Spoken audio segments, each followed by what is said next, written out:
Okay, looks like we're live. Sweet. What's going on, guys? My name's Davidson Baker. I am a freelance editor, co-founder, writer, concierge, blah, blah, blah, gringogossip.com. And this is my 12th episode of my podcast, The Bottom Line. I'm doing a live simulcast on YouTube. Got some stuff going on anchor.com as well that I will upload to, just your typical run-of-the-mill pod from me. Before I get started, I want to give a shout out to my good friends over at BetMMA.Tips. BetMMA.Tips is your number one stop shop and source for betting on fights. If you have a fight that you want to bet on coming up soon, you want to make a little bit of cash, BetMMA.Tips is the best place to go. Sign up, show up, bet up, BetMMA.Tips, and at BetMMA.Tips on Twitter. So I'm going to talk a little bit about Kawhi. Kawhi's trade talks today with likely most people immediately presuming that the Lakers are going to be the landing spot. I think that that's likely the case. I don't necessarily think that that's a done deal, but I think that that's probably going to happen, especially with, Kawhi Leonard is expected to make, I think, less than $31 million if he remains with the Spurs this season. Generating the level of cap space that a team is going to have is going to be key when determining where he's going to get sent if you are the San Antonio Spurs. But I really don't see this ending well for the Spurs in any way possible, just because this trade could end up becoming it really could end up becoming one of those nasty situations, man. It's not a good look. Especially with Greg Popovich just coming out and saying that he's getting ready to retire. It's really not a good look, man, at all. Give me a sec. I'm going to take these off. It's a little hot in here. All right. So let's get into it. I'm going to just really quickly analyze three teams that I think could be good fits.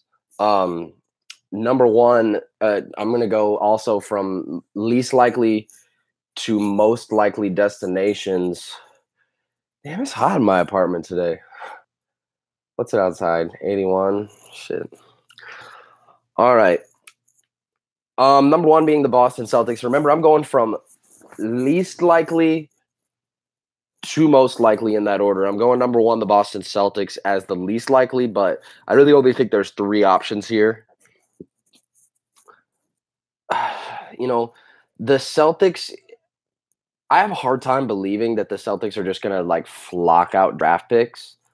I also believe that there are very few potential routes you can go that are optimal for Boston as far as getting rid of these guys that they have groomed or been started to begin grooming to become superstars, such as a Jason Tatum or a Jaylen Brown, or even at certain points in the playoffs, a Terry Rozier looked like that. However, I don't believe that the Celtics will be as serious of a player in this deal. I think that they might, hop on the phone. I think Danny Ainge might hop on the phone, but not all that likely to me. Number two, the New York Knicks.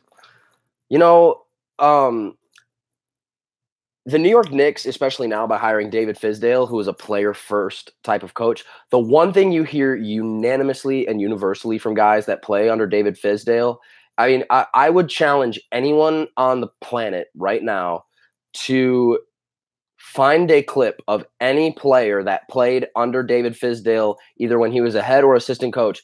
Give me one instant where somebody said, oh, David Fizdale, oh, yeah, he's all right. He's an okay guy. Players love that man. Players love that guy. When he got fired from the Grizzlies, you got Dwayne Wade, LeBron James, Juwan Howard. The list goes on. Some of the most respected names in the sport coming out being like, what the fuck, dude? What the fuck are you doing? So that makes it appealing, especially when that may be the polar opposite to what Greg Popovich represents. And guys love Greg Popovich too. I'm not saying Greg Popovich isn't a guy that is loved amongst the players and the player community in the NBA.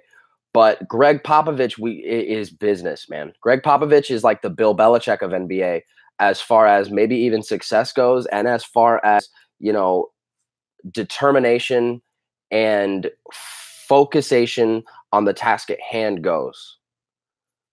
So that being said, none of that has anything to do with Kawhi. But why the Knicks? The Knicks have plenty of cap room. They have a bright future. They got a top pick. I could say they have a hole at the 2 position, but they got holes everywhere, man.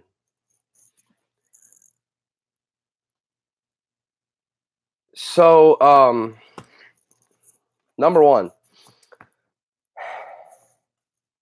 Sucks. He's going to be a prohibitive favorite to land in LA.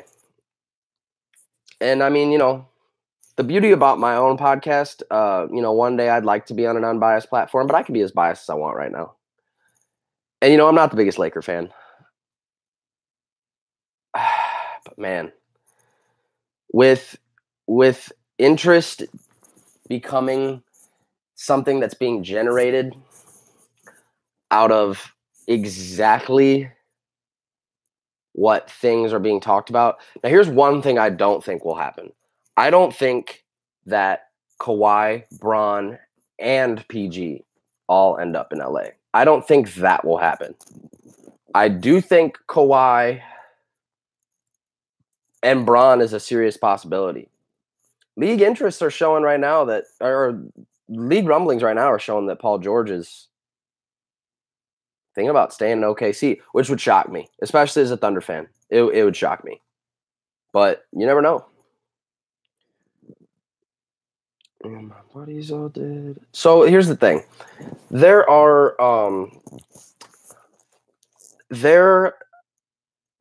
lot of things that happen in the NBA, especially in recent memory, with these, generated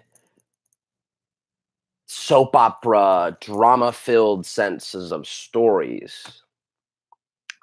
And Kawhi being traded there would be one of them.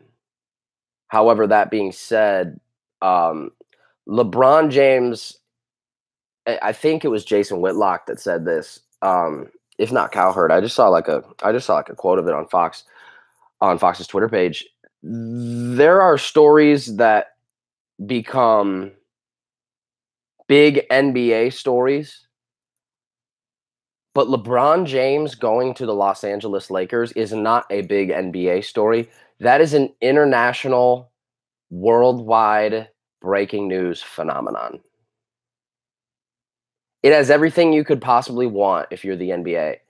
If LeBron James lands in LA, think about how hard it's going to be to get a ticket at the Staples Center next year when the Lakers have home games. It's going to be damn near impossible. Think of how much season tickets are going to cost. Jeez, man. Jeez. Laker fans have been sitting around and waiting out this storm for a while, and it could be over a big way. So I think he ends up in LA, but we'll see. It's going to be interesting also to generate the gauge of what exactly was the final breaking point of why Kawhi came out so aggressively. And yeah,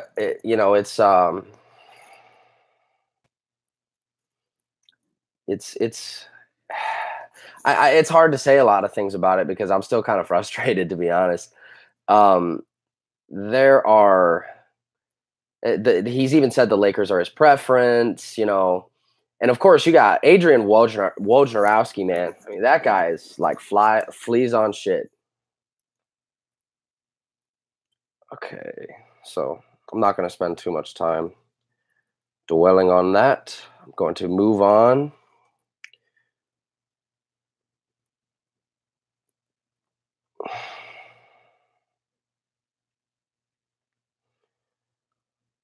Blah, blah, blah, blah.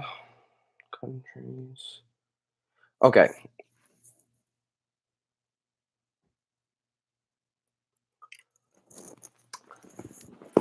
So, World Cup. The FIFA World Cup started on Thursday.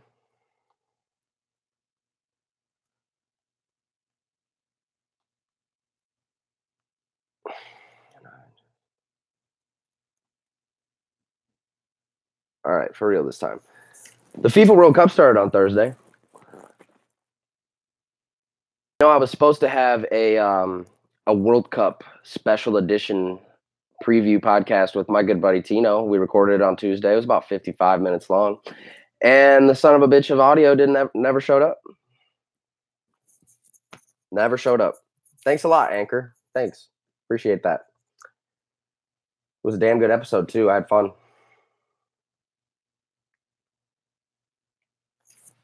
Anyway, I went down my whole list of predictions, and so did he. In a sense, I like Argentina to defeat Brazil in the final. And today, there were 3 games. We had some late winners in Uruguay and Egypt. The big story coming out of that, Mohamed Salah not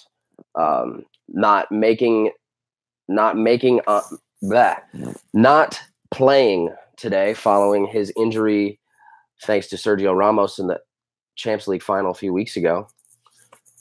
So without Salah, and now that they lost that game 1-0, you got to think that Salah is going to be a shoo-in to absolutely, because he would be in any other scenario, he's going to be a shoo-in to play in these next 2 games, and they're going to have to be on the attack. Bad news is, other 2 teams in your group are Portugal and Spain, who played out an absolute masterpiece, I might add. Let me just say something. If you're one of those guys that isn't really a fan of soccer, yes, I am talking to you, Father, because I know you're going to be listening to this at some point. I do not care if you do not like soccer, or if you'd rather watch paint dry than watch soccer, or if you think that friendlies is a stupid name, or if you think that you have no idea why Real Madrid doesn't play fake Madrid twice a year. Portugal and Spain was a hell of a fun time to watch today. It was awesome. 3-3. Draws are annoying, but 3-3 was the final. And you got a sense in the 3rd minute when Ronaldo went down. I think it was Nacho's attempted tackle that just clipped Ronaldo right on the heel. I got a sense right when they put Ronaldo to the spot that, man, this one could be very exciting. And every single bit of it was, because you start with the penalty when it's 1-0, 3 minutes out of the shoot. Then you move towards, Spain trying to become possession heavy. We see it a lot in Barcelona. Plus, the thoughts start to creep in the back of your mind. What the hell is Spain going to look like 2 days after they fired their coach? 2 days out of their World Cup opener, they fire their coach. Makes absolutely no sense. Have no idea why anyone would do that. Pretty dumb, pretty stupid. Would never do it. And then Diego Costa, just with brilliant footwork. It was picture perfect. And he squeezed it right through Jose Fonte and Pepe, who were right there. I mean, it was just brilliant. And I stood up and was like, oh my goodness. And it's 1-1 right there. And then you get another one from Ronaldo to make it 2-1 at halftime. Costa comes out and scores a header off of or scores off of a set piece. And then the missile from Nacho. And I think about like the 53rd, maybe it was the 55th or 56th, somewhere around there, minute, which was an absolute missile off a volley. It's 2-2 at that point. Or no, it's 3-2 Spain at that point. And before the game, a good friend of mine named Kevin said in a group chat that I'm in, Ronaldo just had a 2-year jail suspension, which, by the way, if people listening to this are not aware, is in hot water in Spain due to tax problems. He was handed down like an $18 million or something fine and had a suspended jail sentence handed down to him today before the game. And my buddy Kevin was like, "Yeah, man, he's gonna go out there. He's gonna go out there and hi, Linda. Got someone in the live chat. Hello, Linda. Okay. Ah, word. Okay. So anyway, there are at this point there are very few things that guys can do when they're told, right before one of the biggest games of their lives. And Ronaldo's been in a ton of those. But right before one of the biggest games of their lives, that you get handed down something like that. It's serious. And my buddy Kev said, he's gonna go out there and get a hat trick. And he did. Scores right off his perfect place from the trademark position that he always puts. The perfect spot for the free kick, and he nails it. Good stuff, man. I had a blast watching it. I had an absolute blast. So you got in that group, Group B, you got Portugal at the top. You got Portugal at the top with 3 points. Or no, Portugal and Spain are level on 1 point. Iran, who was probably jumping for joy that game went to a draw. The only chance they had probably a sliver of hope whatsoever to salvage coming out of that group was for Portugal and Spain to draw. Are they probably, and not even probably, are they 99.9% still probably not going to advance? Yeah, probably. So, big for them, though. Gotta feel for the guy from Morocco, man. 95th minute, heads it into the wrong goal pretty blatantly. And then early game today, Uruguay getting the win 1-0 over Uruguay getting the 1-0 win over Egypt. So that group looks like this. In Group A, you got Russia and Uruguay both standing at the top with 3 points. And Egypt and Saudi Arabia are going to have to play some catch-up 0-0. Oh, man. I mean, what I was saying earlier about Salah, that becomes pretty irrelevant now because I forgot they're in Group A. Yeah, everything I said earlier about Mohamed Salah, yeah, you can probably ignore that at this point. They're in Group A. So that is definitely a salvageable thing for Egypt to be able to do now that they've especially played the front runners of their group in Uruguay and Russia. So that goal scored late today by Jose Jimenez, 89th minute. Last thing I'll touch on the World Cup before I move on to the NFL. I don't think in my whole life, and let me tell you something. If you know me, it's weirdly gross and a little bit disturbing sometimes as to like how much I fucking love sports. It's weird. When I was like 3 years old, I'd pick up a football and run up and down a goddamn hallway and just scream touchdown for hours. I don't think in my whole life, and I mean ever, and I've thought about it.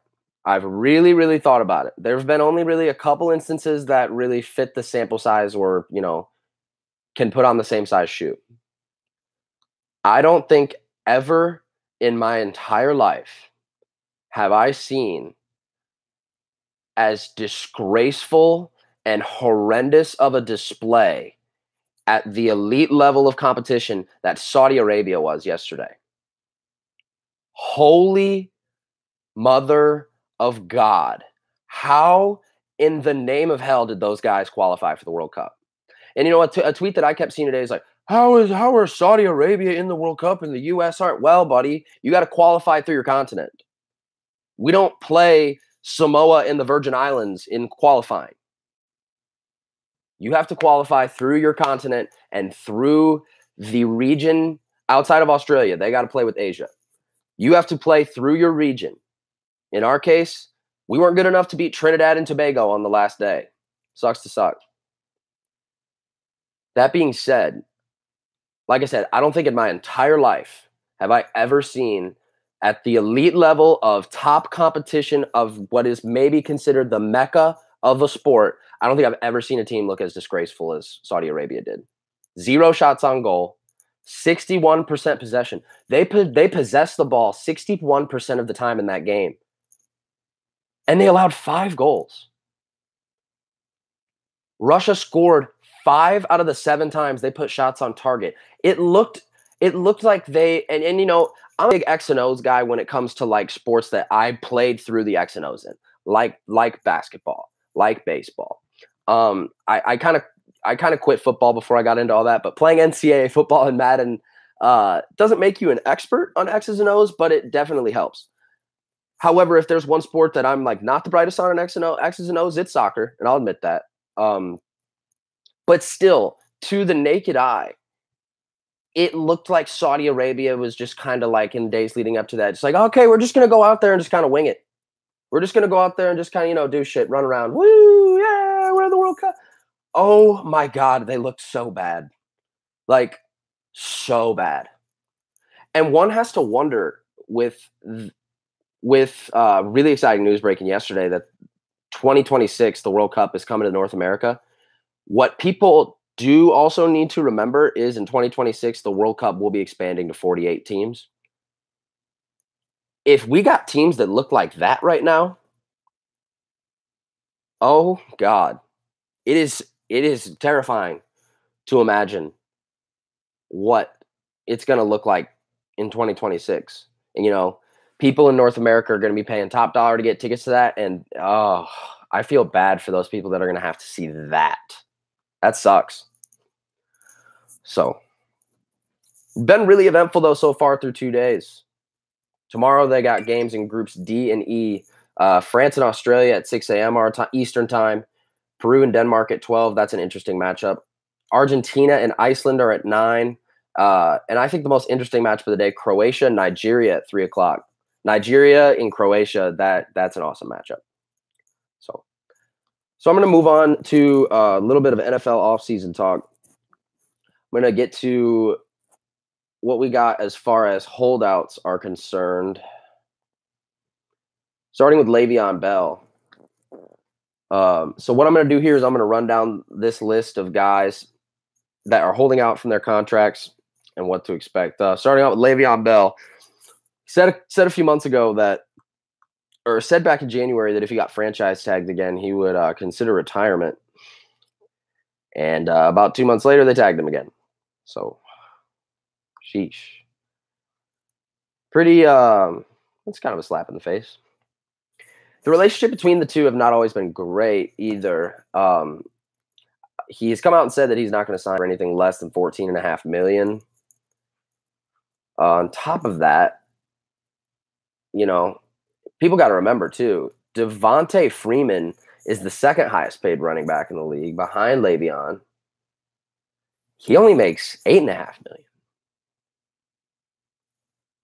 So I don't know Le'Veon Bell can sit around and say that he deserves more and say that he, has earned the right to make more. But I mean, what example do you have? What example or precedent do you have to make that judgment? You make $6 million more than the guy below you. Get it, it's a franchise tag, but still. I don't know. Then we have David Johnson. running back, Arizona Cardinals. David Johnson led the NFL in the yards of scrimmage in 2016, a little bit north of 2,100 yards. But he missed 15 games last year due to a wrist injury. Now, what's interesting about this is David Johnson could also get the franchise tag after this year's over. David Johnson is a free agent after this season unless the Cardinals decide to tag him. But the biggest thing that surrounds this and what I think about is he waiting potentially on the Steelers and Le'Veon Bell to figure things out, to maybe like gauge what type of dollar amount that he might be worth? Regardless, Steve Keim, the general manager of the Arizona Cardinals, has already come out and said they're not interested in tagging him. So that's a situation I'd keep an eye on. Is to number 3, Julio Jones. This is one of those cases where Julio Jones. This is one of those cases where people got to remember the salary cap goes up a little bit almost every year, if not 2 or 3 years, in all of the major North American sports that do have the salary cap. Obviously, if you know anything about the salary cap, that discludes Major League Baseball. So when you have a salary cap and you have guys that come out and break records and you have new athletic phenomenons and physical specimens come out and do the things that we thought at one point were never feasible by the human imagination, they're going to want more money. That's how it works. It doesn't take it doesn't take an anesthesiologist to figure that out. So that being said, it should not come to a shock. There are a couple things about this that do kind of shock me, and I'll get to that. But it should not come to a shock that when Julio Jones signed his extension to make $71 million over 5 years, at the time, he was the highest paid wide receiver in the league, highest paid wide receiver in the history of human imagination. You want to know what he ranks now? 3 years later? He ranks 8th. First thing you think about, okay, who moved in front of him? 7 receivers that make more than him. So Julio Jones makes $14.25 million a year, right? Antonio Brown, $17 million. Mike Evans, $16.5 million. DeAndre Hopkins, $16.2 million. Sammy Watkins, $16 million. Ouch. Jarvis Landry, $15.1 million. AJ Green, $15 million. And then the real shocker, Davante Adams, $14.5 million. That makes no sense. You've got to think, when Julio Jones figures out word that he's getting paid around the same amount as Davante Adams, probably a good idea to ask for a little bit of a raise again. And what also would make sense for Julio Jones is, he's already said he doesn't want to be the highest paid. He's already said he just wants a little bit more. Get out of that Davante Adams range. The real reason probably why, and what is incredibly smart on his management team's part is, he wasn't going to really have another opportunity to re-up on a bigger deal until his contract expires in 2021, and he'll be 32, man.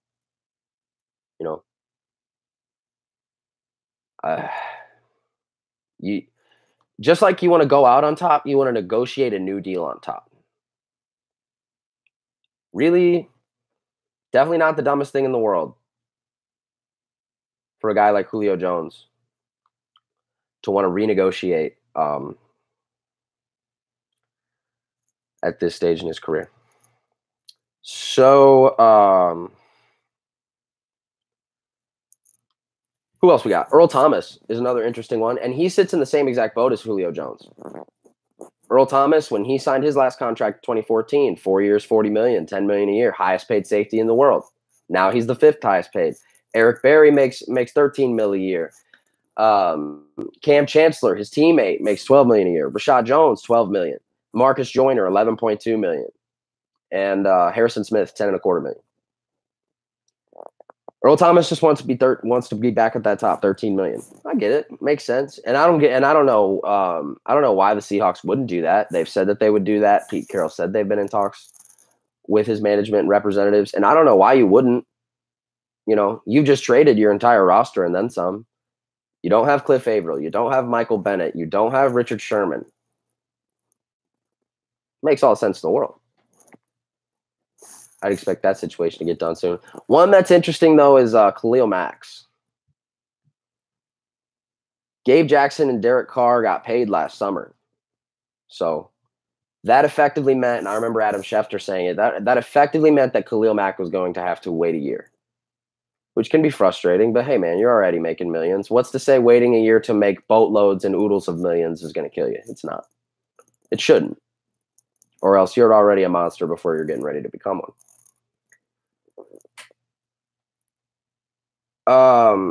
Here's the thing, though. Khalil Mack, is second in the NFL in sacks since 2015. He's got 36.5.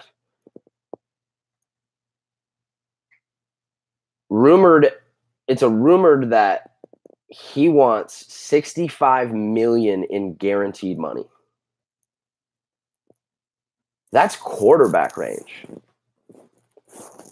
I don't know why you don't pay the guy. The thing is with that, though, now that you've got guys like Gabe Jackson, Derek Carr, and Khalil Mack signed to a deal that would give him $65 million guaranteed, which is not defensive player realm money at all. He deserves it, though.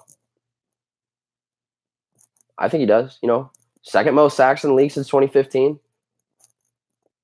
One thing that you can do always against a team with an elite level quarterback, we've seen it in times that Tom Brady has failed under the brightest lights. We've seen it with every quarterback under the sun that has been so glorious in so many other moments that it's hard to get in a rhythm when guys on defense are in your face. And then on top of that, the guys that are in your face are also on average size 6'4", 290 pounds plus, and some of them can run like big level wide receivers or tight ends. You'd be distracted too. So, and then my last one, Aaron Donald. Some of you remember Aaron Donald didn't show up to Rams camp until week 2 of the regular season last year. Former defensive end out of North Carolina. Even though he didn't play week 1, though, still recorded 11 sacks, 5 forced fumbles, and ended up picking up the Defensive Player of the Year award, his first of his career. He's still sitting on that rookie deal.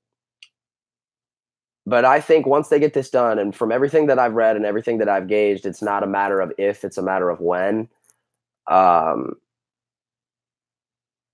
Once they do that, I would expect Aaron Donald to become the highest paid defensive player in NFL history.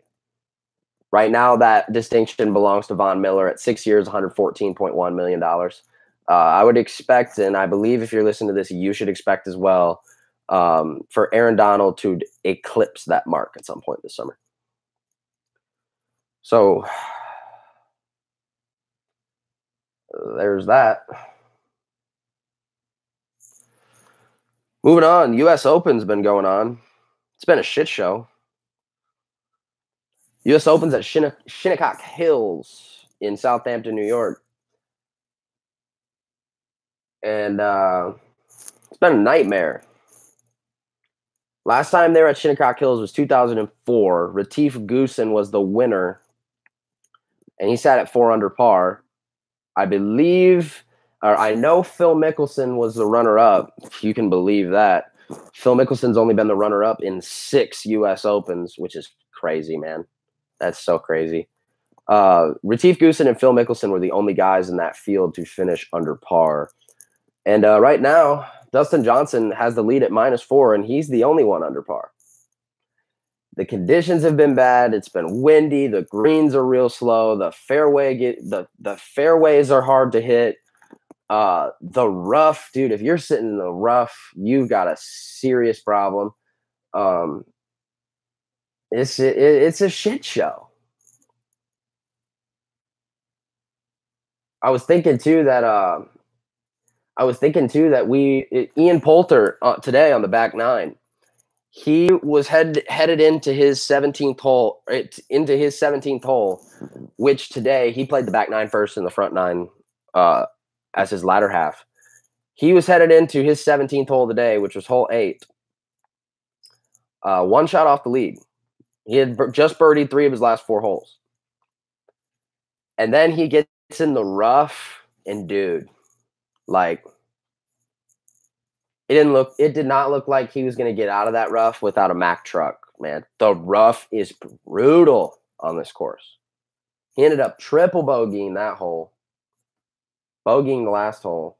So now Dustin Johnson is your leader at 4 under. He shot a very impressive 69 today. Looking here, I think the only guys that eclipsed that shot 68, Tommy Fleetwood and last year's U.S. Open champion Brooks Koepka. But right now, and Tommy Fleetwood and Brooks Koepka are amongst the 5 guys who are 5 shots off the lead. And then Scott Piercy and Charlie Hoffman are 4 shots off. Dustin Johnson looking good. He was actually my pick to win this tournament. Other notables right now, Ricky Fowler is at 2 over par.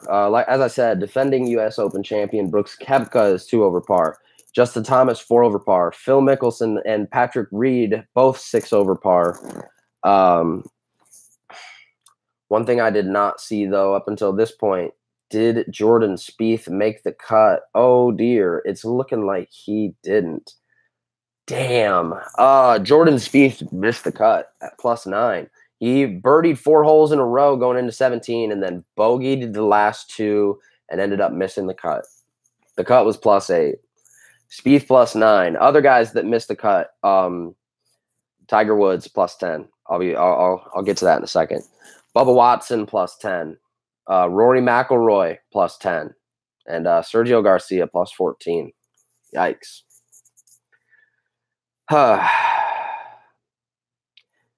Got a feel for Tiger. He triple bogeyed the first hole yesterday and then bogeyed the second. He kind of ripped on him. He ripped on himself today. He didn't shoot poorly today. He shot a 74. Yesterday he shot an 80. Yeah, and that first hole gave him problems again today. He double bogeyed the first hole. That same hole that he tripled yesterday. So sucks. I'm ready to see Tiger back in contention at a major championship. And I thought, given some of the success that we've been having from him, that we might see it this weekend and swallowed up by the belly of a beast. That is Shinnecock Hills. So, quick shift into a Major League Baseball update. Around the world of Major League Baseball, it's starting to heat up across divisional races and wild card shoots. My Boston Red Sox, 48-22. They're looking good. Yankees are right behind them. They've played fucking 6 less games, if you can believe that. They're a game behind. The American League Central is a shit show. Other than the Indians, no one in that division has a record above 500. But how about the American League West? Houston Astros 45-25, and Seattle only sitting a half game behind them. How about Seattle finally finding success after their boy Robinson Cano gets popped for special supplements? It's interesting. Angels now find themselves, though, 7.5 games back. They got off to an amazing start. They find themselves now 7.5 games back of that division. And, it's starting to look like now, pretty early in the season, pretty early to tell. We've seen teams go on crazy runs before, but it's starting to look now as if if you are not the Yankees, Astros, Red Sox, or Mariners, you're not going to get a wild card spot. And that's also if you're not 2 of those 4, because 2 of those 4 will win their divisions. And then on top of that, it's tough, man. And then, the Indians win the lottery by the rest of their division being awful. The rest of their division is awful. So, then in the National League, how about the Brewers, Braves, and Diamondbacks atop their respective divisions? Brewers posting the best record in the National League, 41-27. Right now, as it stands, the Cubs and the Nationals are right behind that wild card gig. So how about 1, 2, 3, 4, 5, 6, 7 teams being within 7 games of a wild card spot in the National League? That's just as many as how many games are behind the Angels, who are the first team looking out of the wild card. 7 games. Man. Divisional races, though. I mean, the Atlanta Braves have been a really good feel-good story. They haven't played all that well as of late. I'm pretty sure they're 6-4 in their last 10, which is, it's about 500. They're a game and a half up on Washington. The Phillies are quietly lurking there at 4.5. They've got a lot of young talent. Brewers game and a half ahead of the Cubs. Good to see the Cardinals good again. They're 4.5 back. The Dodgers look like they're finally picking up steam. They've won 8 of their last 10. They are sitting 2.5 south of the Diamondbacks. Giants 4.5 back. Rockies 5. So that about does it for me today. Can't wait for tomorrow. Got some World Cup action. I'll be watching tomorrow, and then I'll definitely be glued to my seat tomorrow night to see Errol Spence, pound for pound, one of the best boxers on the planet. He'll be defending his IBF 147-pound title tomorrow night against Carlos Ocampo. Hopefully that sets him up for a unifier against maybe Keith Thurman. I'm not even going to say anything about a potential fight between him and Terrence Crawford, which would just be so awesome. But that's probably not going to happen for a while. So we shall see. College World Series gets started tomorrow. It's a good time. It's not all that bad when it's not all that bad for sports fans when the NBA season is over and we get into just baseball. Also, by the way, news broke today. Conor McGregor, I should not say his name first. Khabib Nurmagomedov and Conor McGregor are rumored to be finally underway in talks for what would be undoubtedly the biggest fight in the history of the UFC by a mile. October 9th, UFC 229. Fingers crossed. That's going to wrap it up for me. Thank you all for who joined the live chat on YouTube and came in to listen on Anchor. Next week, I'm gonna have my buddy Tino on the show for my exclusive NBA mock draft. I cannot wait for that. I cannot wait. And then I'm gonna also have my good old buddy Tiggle, Ty Youngholm, will join the show next week as well for episodes 13 and 14. So it's been fun. Thanks a lot, guys. I am signing off here, and I'll be back next Tuesday for my NBA draft mock special with Tino. Thanks a lot, and I will see you then.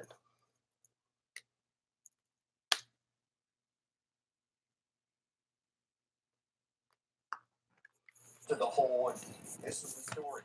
6 missed putts, 10 feet this week. He would bogey the 6.